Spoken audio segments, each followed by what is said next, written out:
What's up? What's up? Real MVPs, Ricky Widmer here alongside. He's back. He was here on Monday. He's here on Wednesday. Welcoming Jake Neverman. You're watching MVP Sports Live right here on twitch.tv/MVP Vids. Jake, how you doing today? Doing pretty good. How about yourself? You know what? It's been a rough day. Since doing the MVP right now, because, okay, a little bit of real talk here at the beginning of the show since I don't have like a job at this time, and I'm still looking for one, like kind of doing the MVP full time has been a little bit weird, like treating it like a 9 to 5, because I've never been able to do that before. But today's been a bad day because when I woke up, usually it's like 8:30, 9 o'clock, and I'm like, okay, time to fucking get to the office, which is my other room upstairs. But today I looked at my phone and I went, oh shit, it's like noon. So today has not been a good day at all. What were you doing last night, Ricky? So last night, part of it was talking to one of my my WoW mates for, he got off at about 1 o'clock my time because he's on Pacific. Then I laid down and I decided like, well, I was like, I don't want to go to bed until the shit is done exporting. So that took till like 2:30. Then I'm like, oh, I'll just wait till it uploads so I can put it up tonight rather than tomorrow. See, big brain Ricky thinking here. But no, I watched a episode of Umbrella Academy and then fell asleep around 4:30, 5 o'clock. So that's why today has not been a great day. But hopefully, yeah, big party Ricky watching Umbrella Academy Season 2, which you should watch if you have not, because now I'm hooked on a Swedish version, or a Swedish cover, I should say, of Adele's Hello, but that is besides the point. But you are watching MVP Sports Live. Before we get into everything, a little bit of housekeeping. Like I said earlier, we are live on Twitch right now, usually around 4:30 Central Time. Today was a little later because I had to finish the Wet Boy graphics, but you can watch us twitch.tv/MVP Vids. If you ever miss a live show, catch us on YouTube, MVP Sports, and vice versa. If you're watching on YouTube right now, you're like, shit, I would love to be able to watch the show live. 4:30 Central Time. Twitch.tv/MVP Vids is where you can do that. These will eventually be on podcast services. I cannot wait until the day I don't have to say that. That's just something I'm going to say until it does. Follow us on Twitter, MVP Vids, or MVP_Vids. That's the only ones that's different. And then patreon.com/MVP Vids as well. That's how you support the channel. You can get access to our Discord, not just the Discord, but the voice channels. You can interact with the channel. Wet Boys, the patrons get to interact with that and pick their own Wet Boy.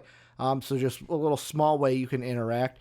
You can get content early. You can be a producer of the live shows. We got many great things there for thanking you for helping support the channel. So go there to do that. But Jake, we got a jam-packed show of sports news.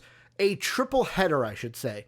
NFL, NBA, MLB, all on the show. Maybe even a quadruple-headed monster, because there's a little bit of college football that we're going to end the podcast or add the show with. I'm so used to saying podcast that this is still totally new.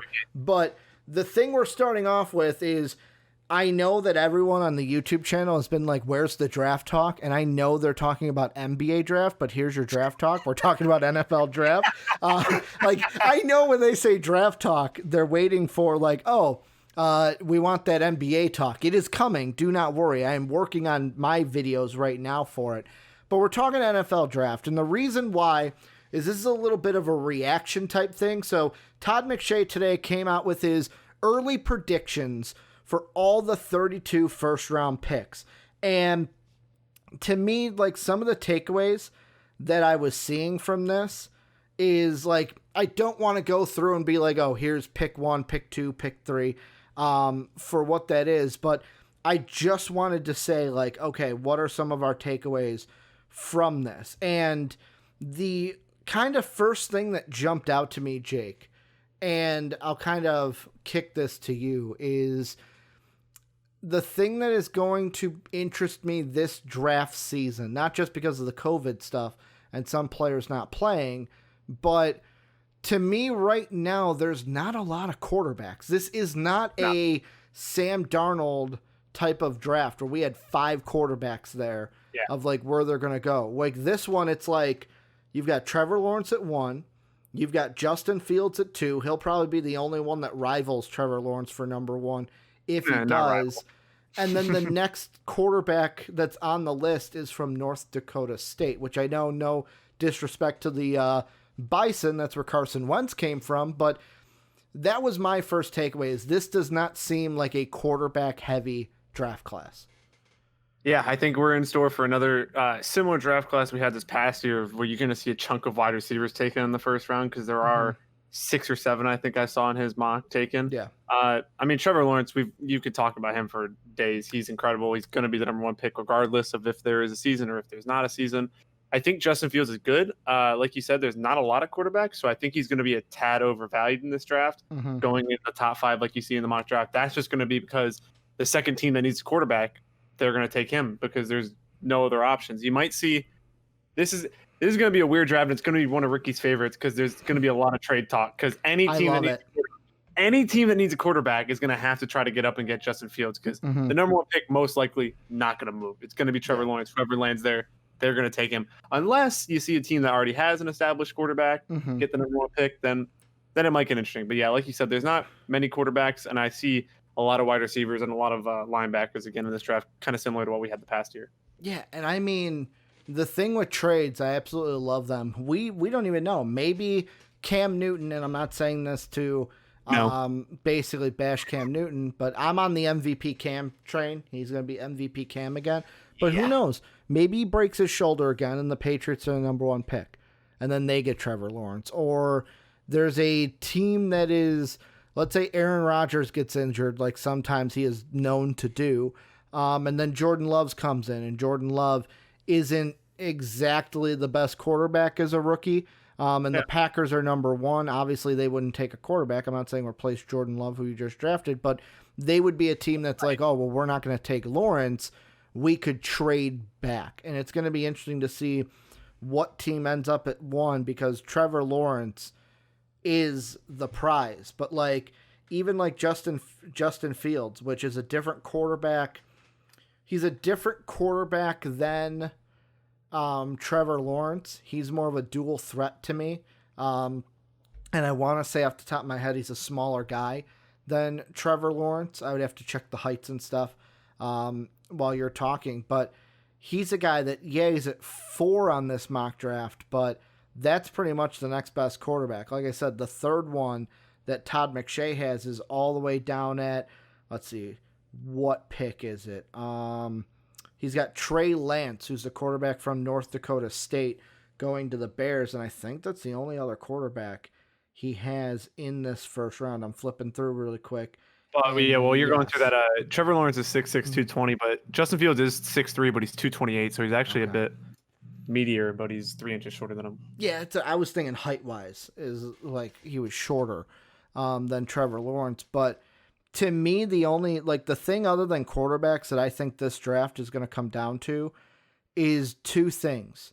Number 1 is there's a guy who Dave and I have talked about that has opted out of the season. Jake, you know him very well because he plays for your favorite college team, Micah Parsons, linebacker from Penn State. He's a guy for me, and you even said it before we went live, of kind of like he's going to be the number 2 pick. And when you say that, I agree with you, because usually what we see is quarterbacks and pass rushers, or quarterbacks and linebackers, are usually the ones that are taken at the top of the draft. Yeah, he's incredible. He's so quick for how young he is. He has high IQ playing at the defensive end, and he even can drop back into coverage. He can play his own coverage very well. He obviously is going to be exposed to man-to-man, as mainly he is a pass rusher. But I mean, he is everything you want in a linebacker, and especially if there was a season this year, I think he would have shown out. I mean, he had 109 tackles last year, and he had 5 sacks, and a defense that was pretty good. It had a pretty stacked defensive line, and he was still the one getting double teamed. Yeah. he already has the NFL body and he already has like the athleticism. The IQ is there. He just needs to land in the right spot, and he needs somebody opposite of him. It's kind of what you see in Chicago. He's a guy who needs another pass rusher on the other side to be successful. Yeah, I don't think he's Chase Young or Bosa good where they can absolutely just carry a defensive line by themselves. Mm-hmm. But he is that rock solid number 2 guy that if you give him at least an average or slightly above average pass rusher on the other side, he's gonna wreck house. Yeah, and I mean, for me, that's it. If you can get after the court, like I've always said it this way with NFL drafts, the 2 most important things are guys who can throw the ball and guys who can get after the guy who throws the ball. Those are the 2 most important positions in this sport, and really the only guy defensively when it comes to pass rushers. And I'm looking because I don't even see. Okay, Todd McShay does have him. Todd McShay has him at 9th, but on many early big boards, this is the only guy that I see ranked ahead of Parsons right now, and that's Gregory Rousseau from Miami. Yet again, also early, we're in the draft talk, so Ricky's going to fuck up a lot of names at this point. I hope Rousseau, like it's spelled Rousseau. Maybe it's Rousseau. I'm thinking Rousseau. But you fans, throw up the U. Correct me if I'm wrong. Really, he's the only one that I see that will battle Micah Parsons on the defensive side for that top pick. I know that fucking like when I saw Todd McShay have the cornerback from Alabama, Patrick Surtain at number 1, I'm like, okay, Surtain's good. But how often do we see cornerbacks taken number 1, number 2 in a draft? Like, just think of, oh, fuck, was it last year or the year before? Okudah won 3 last year. Yeah, where I think it was the year before where Alabama had a cornerback and we're like, oh, he's going to be top 5, or even like Vernon Hargraves early on from Florida. We talked about, oh, he's going to be a top 10 guy or a top 5 cornerback, and he kind of fell in the draft. So like I look at that and go, okay, it's super early. The last thing I just wanted to bring up about this is the one position I think it will be interesting to watch this draft season. And yet again, weird draft season because right now I'm using the Tankathon rankings. There's about 5 of these guys, almost 4 of these guys, listed as first round talents, and 2 of them have already opted out, and it doesn't matter that they opted out because their conference canceled the season this year. But wide receiver, Alabama's got 2, LSU's got Jamar Chase, Moore from Purdue, and Bateman from Minnesota. They've already opted out, but it doesn't matter. The Big Ten canceled their season. Wide receiver to me is an interesting position to look out for, because this will be a year where we talked about this with Brandon yesterday because of the Aaron Rodgers stuff. Free agency wise, you're going to have guys like AJ Green, Allen Robinson, T.Y. Hilton that could potentially be hitting the market, but you also have an abundance of guys who could be first round talents at the receiver position for teams to go ahead and grab. Yeah. I think wide receiver is always is like what it's wide receiver and running back for me are always very tricky to grade when it comes to draft season. It's just skill position is so hard to find the exact right player that you need. Like you see guys like Michael Thomas fall to the second round because he had small hands. Yeah. Like Alvin Kamara fall. I'm using the Saints, of course I am. Alvin Kamara fall to the third round because he got kicked out of Alabama. Not kicked out. He didn't play in Alabama, so people didn't want to draft him. It's just very weird because I'm very hesitant to take a wide receiver so early in the first round unless they're like a Jerry Jeudy because there's so many different player types that you can just get them to fill a mold. Like I think Bateman is one of those guys that he is a top 10 bona fide pick. He is going to be a stud. But we've seen that a lot with guys like it was Kevin White and Amari Cooper were the big debate. I remember back. Justin Blackmon. Blackmon. It's very hard to read elite wide receivers. Obviously, you're going to see it every now and then. Like I mentioned with Jeudy, Jeudy's going to be good wherever he goes. he is going to be an elite wide receiver. But even then, you saw guys like CeeDee Lamb falling in the draft last year because teams were hesitant to take a wide receiver so early in the draft, because you can go in the second, third, and fourth round and get a guy who fills the exact same mold, just might be a little bit less talented, but you think you can grow him. And there's very rarely that kind of guy that you want to reach in the top 5, top 10 to take. But I think Rashad Bateman is going to be one of those players.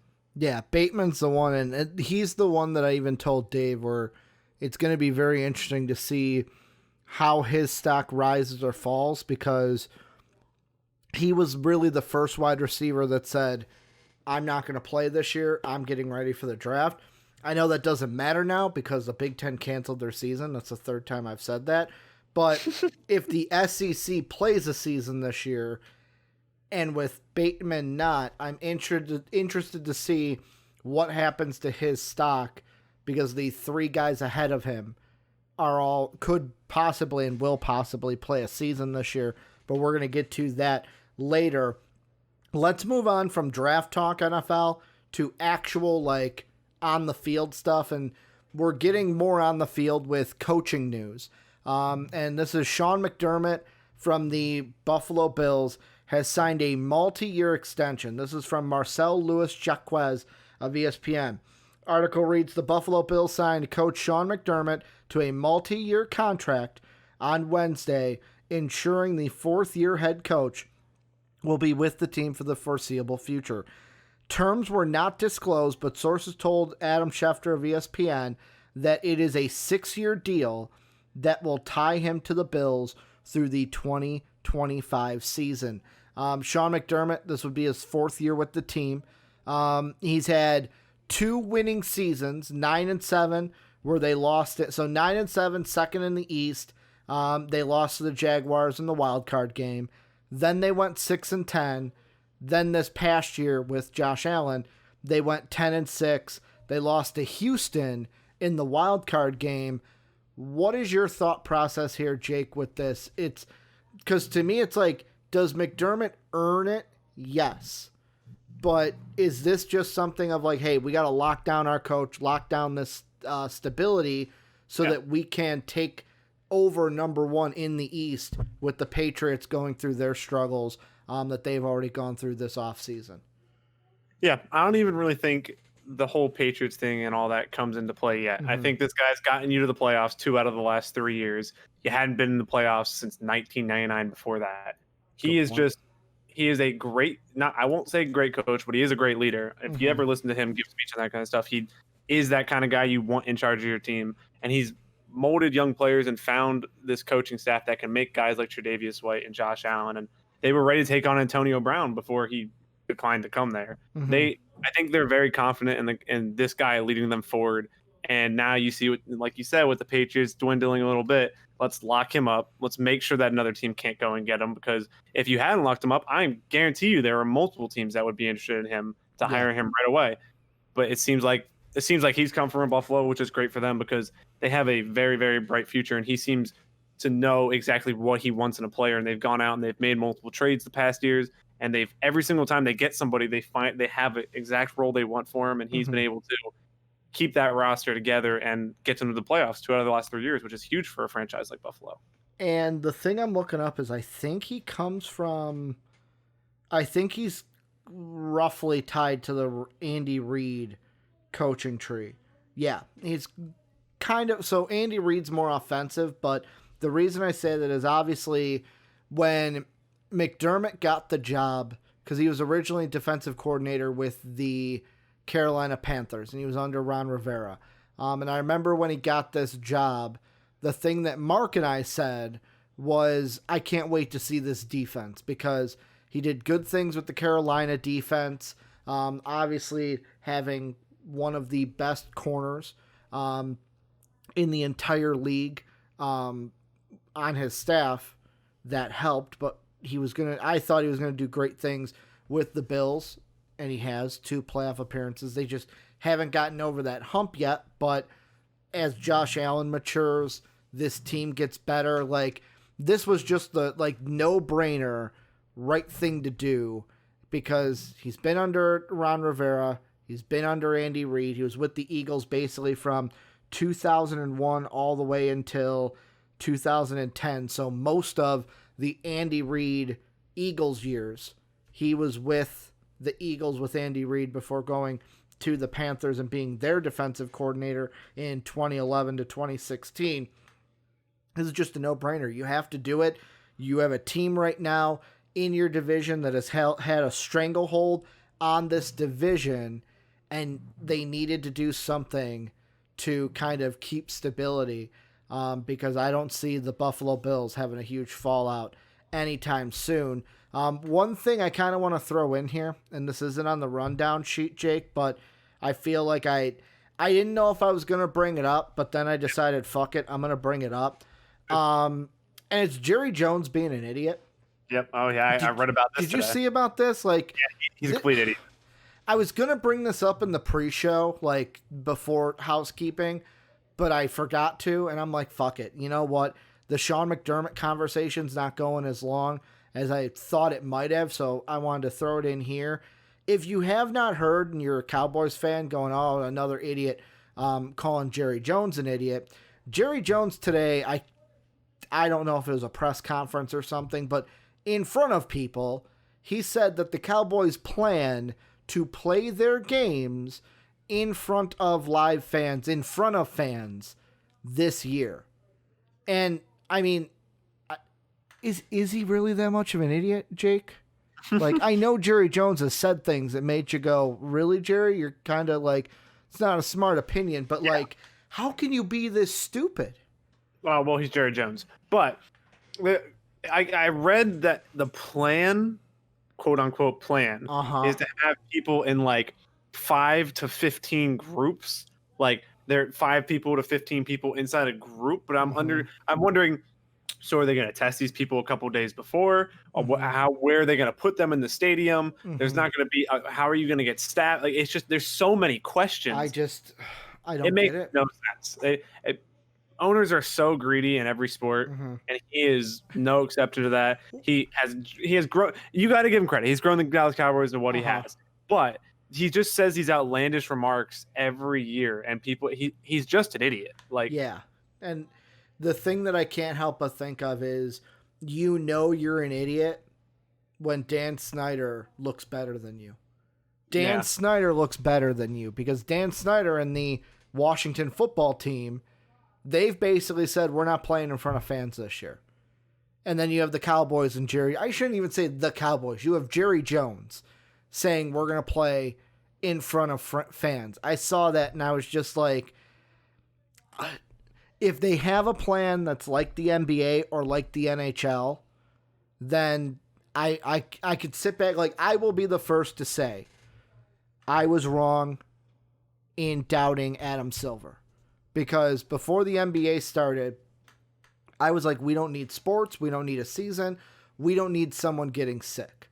Because I thought that what happened in baseball was what was going to be going on in all of sports. Well, the NBA has done a great job. NHL has done a great job. So, like Adam Silver, I apologize for doubting you and your plan going into this, even though it was a pandemic. And really, that's why I was worried. Adam Silver's still a bitch, so it don't matter. But, I mean, I don't know if Dave's going to like that slander, Jake. Dave has said numerous times that Adam Silver is the best commissioner. No, he is the best commissioner in sports, but all the commissioners in sports are awful, so it does not matter. Okay. He is the best, but he still made the Sixers fire Hinkie and hire Colangelo. Okay. Never will get over it. That's where this is coming from. I had to think back to the hatred for it. But, yeah, I just wanted to throw out this short Jerry Jones thing because he's a fucking idiot. He's an idiot. I just can't. I can't believe that he said that, and that somebody and I'm gonna go Ricky rant here for a little bit. Like, you're telling me one of his kids didn't do, like, I think of like Reinsdorf and his kids, where Reinsdorf was like, we don't want the All-Star game, and his kids are like, no, Dad, we want the All-Star game. We want it. Like, Dad, don't say that. We want it. Where one of his kids didn't go, yo, Dad, I don't think you should say that.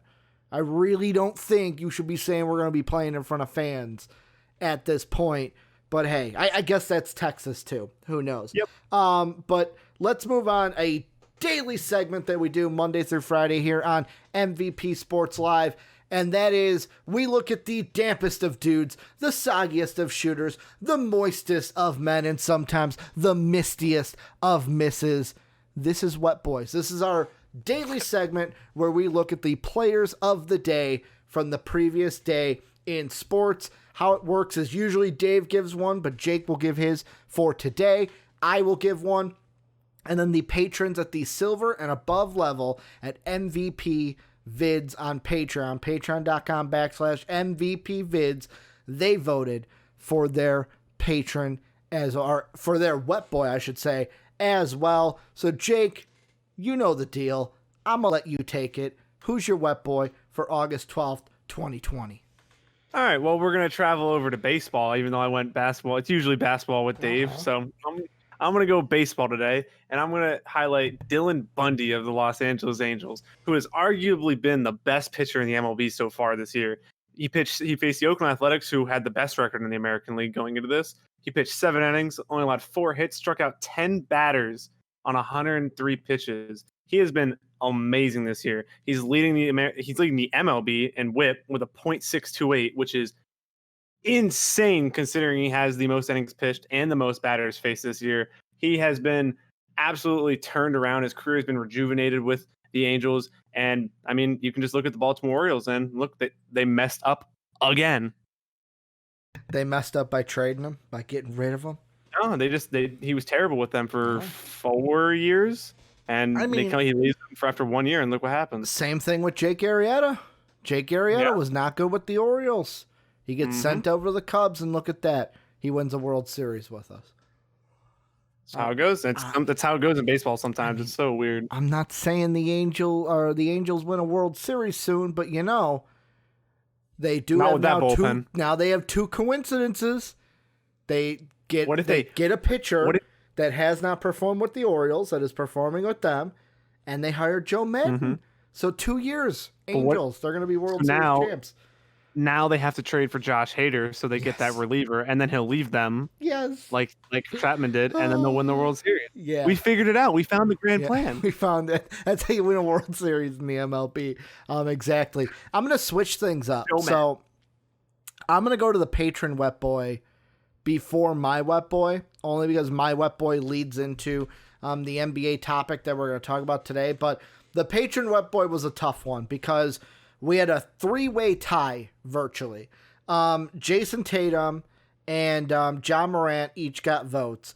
But how the tiebreaker works is basically whoever's the hosts, they kind of decide who gets the Wet Boy then at that point. So Jake and I had a discussion. We had to give it to the third guy that I had not mentioned, and that's Keldon Johnson. I am so happy that Keldon Johnson gets a Wet Boy today. A double-double in his game yesterday for the San Antonio Spurs. This is a kid, when he was drafted last year, that it was one of those things where coming out of Kentucky, I think he originally was like on their G League team, and he wasn't even on the main roster for the Spurs. But now in the bubble, on the main roster, popped off yesterday. Spurs got a big win. We still have that 3-way tie with the Blazers being a half game above the Suns, the Spurs, and the Grizzlies. It's going to be a fantastic Thursday of basketball for these teams to see who gets that tiebreaker tomorrow. But Keldon Johnson, the patrons vote you as the Wet Boy for the 12th. And mine, we're staying in basketball. We're staying in the Western Conference. Because, Jake, you want to know what you have to do with my Wet Boy? What do I have to do? Put some fucking respect on his name. Damian Lillard, 61 points. He is a guy. I saw a clip on Twitter where someone goes 5 minutes into Netflix and chill. And it's the quote of him that's like, I came here for this. Like, I didn't come here to mess around. It's the best thing I saw on Twitter today. Completely won the internet for me. I came here for this. I did not come to mess around. But Damian Lillard, 61 points. He is the one that's putting the team on his back, dude. Like, Sam in our Discord posted an article about, CJ McCollum has a fractured back. And yeah, he's been playing with it since Thursday. I almost wanted to reply to it and go, it don't matter. Dame's back is fine carrying this entire team. I mean, literally. Because Damian Lillard is doing it all. Now, Nurkic has had some good games. Carmelo has had some good games. But Damian Lillard is popping off. And that is going to lead us into the main NBA topic I wanted to bring up for you, Jake. It's just a simple question. Does Damian Lillard get enough respect? Because I feel like the Blazers, even myself last year, were like, the Blazers, they got beat by the Pelicans in the playoffs. Rondo and Drew locked them down. They're not going to go anywhere. They go to the Western Conference. Do we overlook the Blazers and overlook Damian Lillard too much?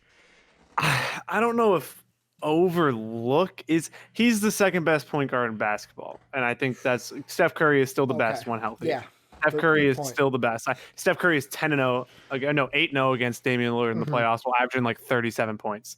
So Steph Curry is still better than Damian Lillard, but people still want to bring up Russ's name. People for some reason still want to bring up Kyrie's name, which that's boat sailed about 3 years ago. I think Westbrook is probably the only other name you can bring up. Like, I think Westbrook is still, people hate him. Still great. Dave's going to hate me if I don't. CP3. CP3 has been great this year. Very true. Best true point guard in the game. That's what Dave would say, I feel like. So, got to throw that out there. But nobody's doing what Dame's doing right now. No. Dame is dropping 50-plus points. I think he's the first person since Wilt. 3 50-point games in the same season. That... Like, people need to stop and realize that stat. That stat is that's out of this world. Like, since Wilt Chamberlain, since the 1950s, nobody's done this besides Damian Lillard. That is insane. And I think he's never. I can't really fault him because he got to the Western Conference Finals, like you said last year, but he's never got to the finals and he's never won anything. But neither has any other point guard in the league that's in that discussion besides Steph. Kyrie got there and won, but he hasn't been good in 3 years. So, I mean, that's almost an ender there for him. And the thing that hurts Kyrie is that, yes, he hit the shot to beat the Warriors, but without LeBron James, you don't even get there. Like, he's not the reason the Cavs got there. He's the reason why they won it, but not the reason they got there in the first place. Well, and we've seen since he's left LeBron, he has not been the same player. He's still great. He's still a top 5 point guard in the league. He's just not what we thought that he could have been. We thought, I mean, me personally, I thought he was going to be an all-time great. He hit that shot. He went to Boston. They have that loaded roster with wings. I was like, this team's going to win title after title. Like, this team is going to win multiple titles in this. But instead, he gets hurt, and then his young team almost beats LeBron without him. Yeah, exactly. And then he comes back and they play worse. It's just, that's a whole. We'll get back to Dame because I don't want to slander Kyrie for too long. Damian Lillard's great. Damian Lillard's amazing. But if he carries this team in the playoffs, which it's looking right now like he's probably going to do, and with a healthy Nurkic next year and hopefully a healthy McCollum and maybe Melo comes back, this roster still has some gaps on the bench, and I still think they need some work. But they have such young guys like Anthony Simmons who can be great. It just, they need those guys to step up during the regular season. And they have a roster that's, I don't know if they can compete with the Clippers and the Lakers, but get into the second round and then you never know what happens after that. I'm glad you brought up, not the Clippers, but I'm glad you brought up the Lakers there because I'm looking right at the camera here, Jake. I'm WWE going to be cutting a good promo right now. You ready for this? No. I want the sports world right now. Look me in the eyes. Look me dead in the eyes. I'm looking you right there. Today, Stephen A. Smith, I saw on First Take, they had a video. Oh, should the Lakers and the Blazers, should the Lakers be afraid of the Blazers? Don't be giving Stephen A. that respect. I was saying this a fucking week ago. A week ago, I said the Blazers gonna beat the Lakers in 7. So I want you to remember that. When the Blazers become the 8th seed and beat the Lakers in 7 games, I want you to remember who said it first. Boom. I said it first. Not Stephen A. Stephen A., I love you. I wish you were a dear, dear friend of mine. But I said it first. Put the respect on the name. Damian Lillard should get more respect, and the Western Conference should be scared right now. They should be scared, Jake, because they're going to beat the Lakers. Then in the next round, they'll probably play the Rockets because Rockets Thunder. I know that can change, but right now it'd be Rockets Thunder. I would pick the Rockets over the Thunder. Rockets playing some good basketball. But Westbrook and Harden don't got nothing on Dame Lillard. Dame Lillard's going to put the team on his back, get to the Western Conference, and then we have the discussion of can he get past Kawhi and the Clippers. I think he can, but will he? Probably not. That would be a tall order in itself. Plus, by that point, how much does Dame Lillard really have left? But I think this is a team and a player that can easily get to the Western Conference Finals. Easily. And what kind of a story would it be if the Blazers won it all this year? They played the play-in game. They beat the Lakers. They beat the Clippers. And then they win the whole thing. The whole thing. I think it can happen. I think it can happen. But I ain't putting my money on that just yet. Yeah. I'll settle for beating the Lakers in 7 right now. The Trailblazers have as much of a chance of winning the NBA Finals as the Sixers do right now. Ooh, they are not. No, they are. Yes. No. They are not. They are not going to beat the Lakers. Don't do that. Come on, boy. They are not going to beat the Lakers. That is just straight disrespect to Dame, though. Comparing him to the Sixers team right now, that don't look like they want to play basketball some days. Dame is incredible, but his roster around him is very questionable. Mm-hmm. I don't know if I would depend on Hassan Whiteside in the playoffs. Gary Harris popping off, or Gary Trent Jr. is who they are. Gary Trent Jr. popping off right now. I had to think, young guy who looks old, not Gary Harris, Gary Trent Jr. I get it, but at the same time, I love Nurkic, but we saw what happened 2 years ago with a good backcourt. What's going to happen when you have to guard AD and LeBron? Who can guard LeBron on that team? Nobody. Nobody is guarding LeBron on that team. That's why Dame's just going to put up 50 points a night. He's going to put LeBron's the team on his back. 52. No, yeah, but if you've got fucking Dame with 50, Nurkic with 20, Melo with 15, good luck. What, you expecting Kyle Kuzma to average at least 15 points in that series? No, but they have LeBron James. They have the greatest player in NBA history. I know you got LeBron, but I'm tired of the they have LeBron excuse. I think the Blazers do it. I think the Blazers do it. Michael Jordan lost in the playoffs too, man. Michael Jordan. Yes, he lost to some of the greatest teams of all time when he was young. It's like, crazy. Yeah, we're true joy. You want to compare the bad boy Pistons to the Blazers right now? No, I would more compare the Blazers to. Would they be the bad boy Pistons? No, that was my point. Yeah, Nurkic is not Bill Laimbeer. Right now, at this point, I would compare this Blazers team if I'm thinking like the LeBron legacy, and comparing it to Jordan. Right now, the Blazers would be the New York Knicks. Some years without Jordan, they've knocked him off. But without Jordan, or with Jordan, they haven't knocked him off yet. Plus, the Knicks never won anything. The Blazers haven't won anything yet. So I would think they're more the New York Knicks from the 90s. If you want to compare Starks and Allen Houston and CJ McCollum and Damian Lillard, I mean, that's probably as close. Nurkic is the next Patrick Ewing? Like, come on. Okay, see, I purposely didn't say that. Who would Melo be? Melo would be fucking. What was his name? Would he be Larry World Johnson? Be free? Was Larry Johnson on that team by that time? He was he in there in the 2000s? I'm gonna look it up really quick. He might have still been in Charlotte. I don't remember. Early 90s he was there. Was that the 2000s that had Larry Johnson on that? Listen, I was born in 1998. The fact that I know who John Starks and Allen Houston is. So he was a Knick player 1996. So he was a Knick player for the second three-peat. First three-peat he was in Charlotte. Second three-peat he was in New York, which that wasn't a bad Knicks team. He was on that Knicks team that was the 8th seed that went all the way to the finals. And then lost to the Spurs. So if you're talking, okay, I'm not turning this into a top 10 player debate, but like if you were ranking Dame, all right, we'll go the top 5 we're talking healthy. So we're going LeBron, KD, not in order. LeBron, KD, Kawhi, Steph, and then Giannis. What? Giannis.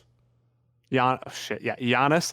And then you probably have Luka, AD, and then maybe you enter. Then you enter like Embiid, Jokic, Dame. I would say this: Dame is not top 5 for me yet. No. There are some days like yesterday where he was a top 5 player. Like The reason why Dame ain't a top 5 player in my mind is because LeBron, Kawhi, Curry, KD, and Giannis are clear top 5s to me. There's just too many people up there. But like, he's a top 5 caliber player who's in the top 10 of players all time right now, or players currently. Do you think current NBA team? Would you take Luka or Dame right now? At this moment, like, am I thinking 5 years down the line or winning a championship this year? We're talking right now. Dame. Because I would take Luka. Take Dame. I take Dame all day. And the only reason is because like Luka and the Mavericks right now not looking too well. Luka in a couple years, like Luka's good. Luka's hitting shots that we don't see. Great. Don't say good. He's great. But I feel like I would trust Dame right now to carry a team more than Luka, and that's not a slight at Luka. That's just because Dame's been doing it longer. Yeah, I get that. It's just maybe I'm just more infatuated with Luka. Luka's just incredible. Luka's just incredible. Let's move on. Let's go to the Diamond now, where Jake has been, all his attention has been because the 76ers have been ripping his heart out, so he hasn't been watching many 76er games. He's been watching more Yankee games. And I kind of want to continue, not continue a conversation from yesterday. So Brandon and I on yesterday's show talked about trade deadline possibilities. And for me, the big thing that I said was, I don't think we're going to get a big trade because this season as a whole is a weird season. With players opting out, like I mentioned before the season started, Marcus Stroman was somebody that people were like, oh, we could see traded this year. Well, he just opted out, so obviously he's not going to get traded. It looks like the big Chris Bryant move that everyone wanted. Everyone's calling Chris Bryant to the Phillies. That doesn't look like it's necessarily going to happen this year. We saw a trade today, a little bit of a peanuts type of trade when I was talking to you, Jake. But Yonder Alonso, he's been acquired by the Padres after a trade between the Padres and the Braves went through. Alonso is the brother-in-law of Manny Machado, who's a third baseman in San Diego, and he played for the Padres from 2012 to 2015. Machado said, I'm definitely excited to have my brother-in-law finally on the same team.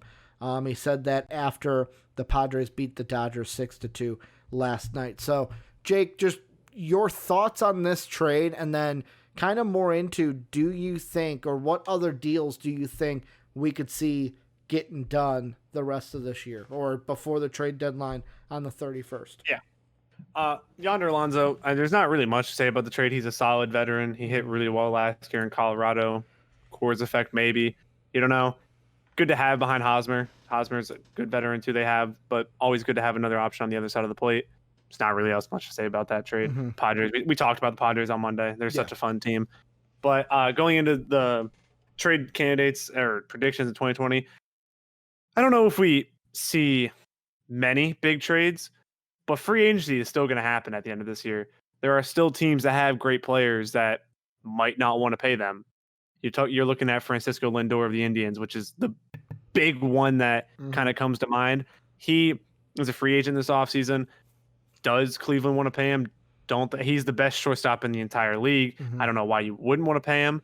But if you're not going to pay him, even if you're in the race this year, if you know you're not going to pay him, there is no chance you cannot just let him leave. You can't. He's too valuable, too good. And there are many teams that need shortstop or would be willing to pay a guy of such his quality. I don't know exactly in this market what the return would be on a guy like him. He, in a regular year, he would bring back a shit ton. He'd bring back the mother load because he is that good at shortstop. There aren't many elite shortstops, and he leads the whole list.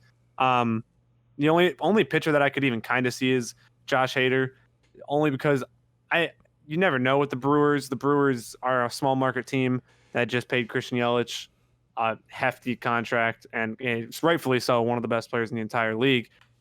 Josh Hader rumors had swirled around a little bit last trade deadline, a little bit this offseason, and usually when you kind of see that consistency, a trade follows up in the next year or two, and there's a lot of teams looking for bullpen help, and especially in this extended season, there's so much opportunity to make the playoffs this year, which it's a hindrance and it's kind of a boost to trades because so many teams can make the playoffs. So a lot of teams will want to add, but at the same time, not many teams are going to want to give up anything because most teams are going to be in the playoffs. Well, that's like Brandon was saying yesterday. Like, he brought up a team like the Tigers and said that, like, well, now because they're second, third team in the AL Central, I don't know if they switched since yesterday's games, but they're a team that could basically be like, oh, well, we can make a trade now because we weren't supposed to be in the playoff picture, but we are.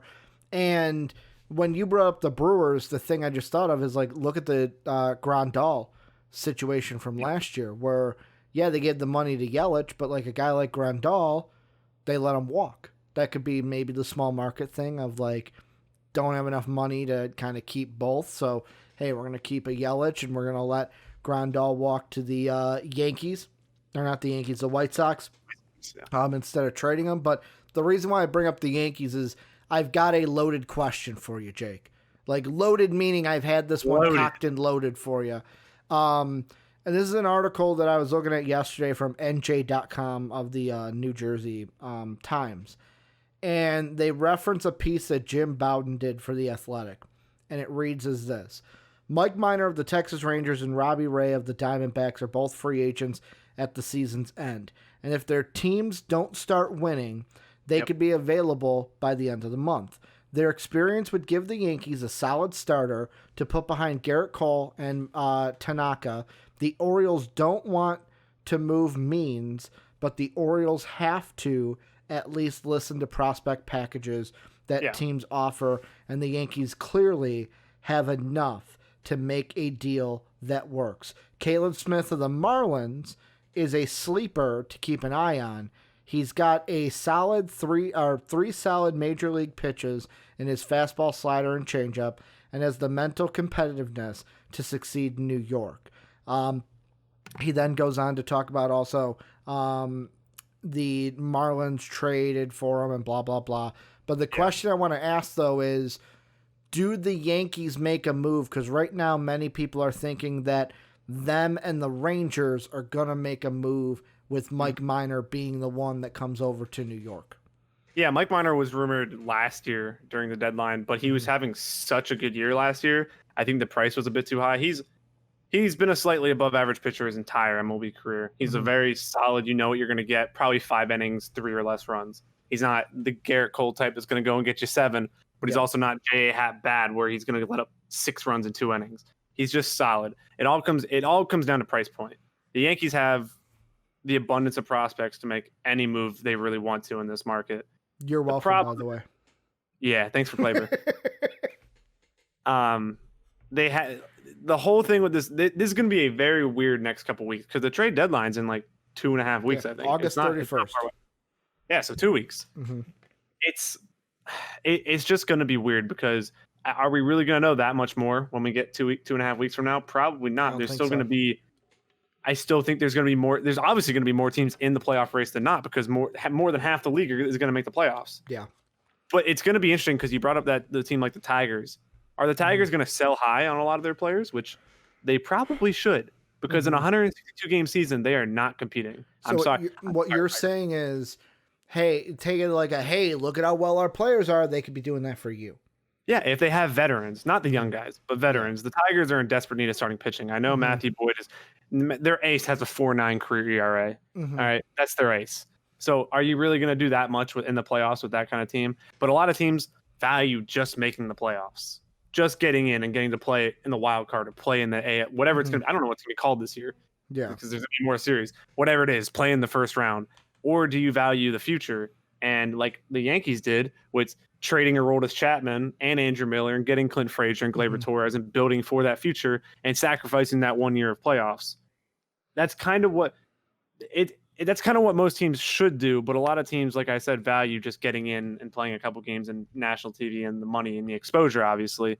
I think there is going to be a couple moves. I don't know if anything major goes down, but I do think there's a lot of teams that need a pitching. The Yankees need another starting pitcher very badly and maybe another bullpen arm. I think Mike Minor is a name that makes a lot of sense. I wouldn't be shocked if that happens. Like I said, it all comes down to price point. When you're dealing with trading for older pitchers, you tend to not want to give up a lot of money, a lot of prospects. You want to give up kind of middle of the road prospects, and you never know. Like the Rangers last year, I think were asking for Clint Frazier, and the Yankees were just like, that's never going to happen in a million. So we'll see if they shifted on their price point at all in the last year. And I mean, for me, I'm basically looking at the players that are performing well right now, or the ones that are at least basically doing the best for them. And out of the ages they got, like, I always fuck up this guy's name, so you're gonna have to help me, Jake. It's Jonathan Scoop or Shoop. Scope. I always fuck it up. He's one that has had he's had the most at bats for the Tigers. Yeah, he's only 28, but he's an unrestricted free agent at the end of the year. Goodrum's another one. Nico Goodrum, who is their shortstop, 28-year-old, but yet again, you have him after this year arbitration for the next 3 years, so he's not one that you trade.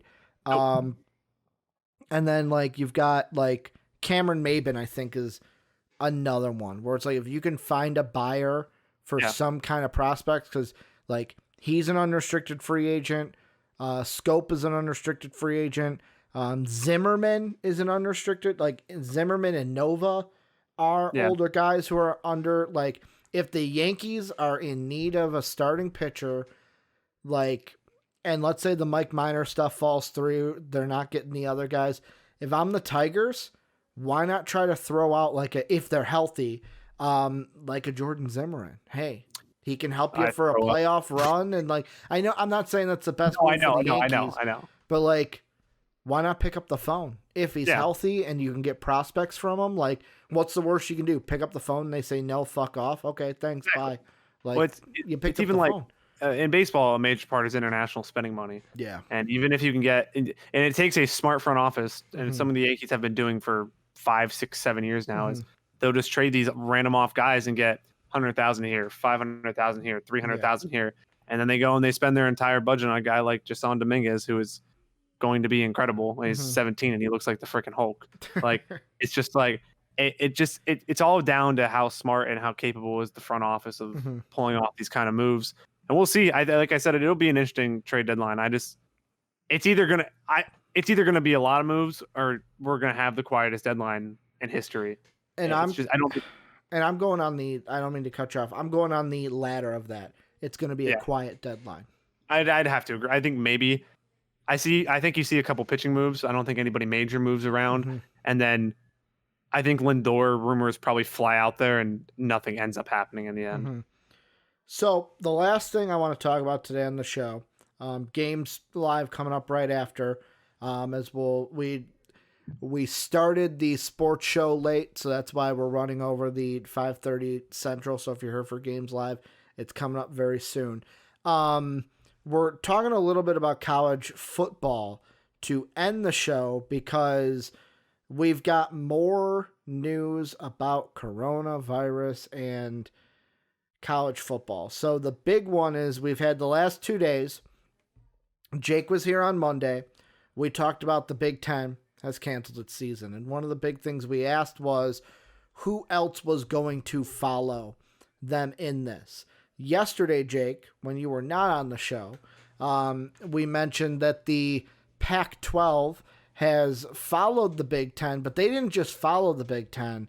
They, to me, went a step further where they canceled all sports in the fall, and basically all sports until the end of the year. So that means, like, even if college basketball, we went to a Wet Boys thing. I didn't need to do that. I think it's because I hit my mouse. But even if, like, basketball says, oh, we're going to play a non-conference schedule in December, the Pac-12 is not. They've canceled all sports to the end of the year. Well, today we've got some big kind of updates. The first one is, I'm just going to read them all off and then we'll get our quick opinions out there. The first one is the Big 12 to move forward with plans for fall season. So the Big 12 on Wednesday said it will continue moving forward with the intent of playing football in the fall. This is from Sam Kahn Jr. at ESPN. The conference's board of directors met for more than an hour Tuesday to discuss the future of the season in the midst of the decisions by the Big Ten and Pac-12 to postpone fall sports until 2021. The Big 12 athletic directors met late Tuesday following the board meeting. Let's see. The Big 12 also released a revised football schedule on Wednesday. Teams will still play their 9+1 schedules with 9 conference games and 1 non-conference game. But the start of the conference season will be delayed until September 26th. The schedule includes 2 off weeks for every team to allow for flexibility in an instance that games must be postponed. The Big 12 championship game also has a flexible date for December 12th or December 19th. The ACC and SEC says their plans remain unchanged. They want to play football this year. And then in FCS moves, the Big South has postponed their season. So we have the second FCS conference. Big South now joins the Big Sky in canceling their season. And basically the South in college football decides to play football. So before I give my thoughts on this, Jake, what are your thoughts on the Big 12, mainly the Big 12, ACC, and SEC continuing to have football this year? Well, like we said on Monday, it just shows a wrong, how do I word this? Their priorities are in the wrong order. They're obviously caring about money over the players, staff, and students on the campus. Players safety. that don't get paid, by the way. Just want to throw that out. Players that also can't market themselves. Yep. And Well, can't get I think that endorsement. changed, didn't it? Or was that I just don't think it's yet. I think it changed, but it has not gone into effect yet. But yeah, like I said, it's just basically every other fall sport has been canceled in most conferences, and football seems to think they're the exception because they make a lot of money. Yeah. Which I get is kind of how the world turns sometimes, but you're dealing with 18, 19, 20-year-old kids here, and you're going to try to tell me that they're going to follow protocols and that they're not going to miss a day of testing and that it's not going to get covered up and they're going to play a game and then somebody else is going to get infected, just like it happened in baseball when we're dealing with 30-year-olds who are mature. It's not, there's no chance. For me, the thing that I think is absolutely asinine about this is when they say, oh, well, they've got 2 bye weeks in there in case a game needs to get postponed. Well, if a game's going to get postponed because of a disease that we do not have a vaccine for yet, why play the season? Yeah. Why put your players at risk? I feel like a broken record at this point. And like, I hate to make it political, because when I make a statement like I'm going to make, it's going to sound political. And I know every state has people that think both ways. There's like in Illinois, I am in Chicago, so most of the people around me are more liberal leaning. Yeah. So like, I haven't seen too many like mask protests where they're protesting masks. Like, I'll tell this story. It's also me being an idiot. Where I went into the grocery store yesterday, Jake. I made it all the way to the ice cream section because my mom was like, we need more popsicles and shit. So I'm like, sure, I'll go get them. I made it all the way to the ice cream. Was like, you know what? I should get a cart. So I walked all the way back to the entrance. I then walked past the carts back to my car because guess what I forgot? Your mask. My mask. You're the first person to say mask, by the way. Everyone else is like, oh, you forgot your wallet? No, I forgot my mask, and I didn't realize it. And then I thought back, I'm like, oh, that's why that lady, she was about like a year or 2 older than me, gave me a nasty look. Like, I was like, why is she giving me a nasty look? Like, I didn't do anything to her. Yep. But then I'm walking back to my car. I'm like, oh, I look like an asshole. So what did I do? Did I go back into that grocery store? Nope. I drove to another one that was 5 minutes away. I went to a different one and wore my mask this time because that's what you're supposed to do. But the point I'm getting at is it's mostly the states in the South. Like, think about these conferences. The Big 12, mostly Texas, Oklahoma, and that southern region. Then you have the SEC, which is the southern Southeastern Conference, and then the ACC, which, yeah, they have some like Notre Dame and Syracuse, which are not Southern teams, but like they're mostly Florida, Carolina, Georgia region. There's most of their teams. It baffles me that the athletic directors and board of directors from these conferences cannot put the health of their students above making money, where the Big Ten and the Pac-12 have been like, no, we're not going to have a season because we shouldn't have a season. And I also want to give a tip of the hat to the Big South for making the right decision and canceling their season for the rest of the year. But that's going to do it for MVP Sports Live. Yet again, if you're on Twitch, thank you guys for watching us. If you ever miss a show, you can catch us on YouTube at MVP Sports. If you're on YouTube right now, watching us after the fact, Monday through Friday, 4:30 Central Time, we are live for MVP Sports on twitch.tv/MVPvids. Patreon.com/MVPvids is where you go and support us. Our Patreon page, we love our patrons. We love the support that we get from them each and every month. We wouldn't be able to do the things we do without their support. I want to thank Jake. This is your last show of the week, filling in for Dave. I want to thank you for filling in for Dave. I'm sure this is not going to be the last time you're going to be on the show, but I want to thank you for your what's the word I'm looking for? Contributions. There you go. Words are tough, people. Words are tough. It's not just reading, it's actually speaking them sometimes too. I want to thank you for that. Games Live is coming up next. We're going to take the little break to get everything situated. But Games Live coming up next on Twitch. And as always, have a good day, everybody.